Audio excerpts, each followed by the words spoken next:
Set up your pop-up drink stand in a straight line flow. Rep station first, order and payment second, drink assembly third, and pickup last, so customers and workers never cross paths or backtrack. Think of your stand like a tiny assembly line at a factory.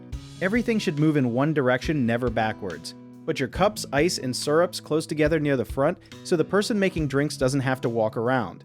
Keep your cash box or card reader right next to the menu so people can order and pay in one spot without confusion.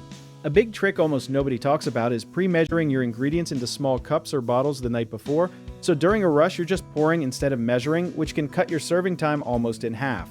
Also, keep a small trash bin within arm's reach of the assembly area because runners going back and forth to throw away trash is one of the biggest hidden time wasters at any drink stand.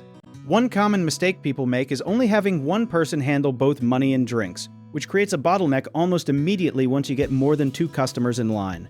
Split those jobs between 2 people if you can, even if one of them is just handling cash and giving out order tickets. Another thing to watch for is running out of ice or cups in the middle of a rush because nobody checked supply levels beforehand. Do a quick supply count every 30 minutes during busy hours so you're never caught off guard. Lastly, people often forget to test their setup with a fake rush before opening. So grab a few friends and have them order drinks quickly to see where your line gets stuck. If you enjoyed this video, check out our online directories in the description below.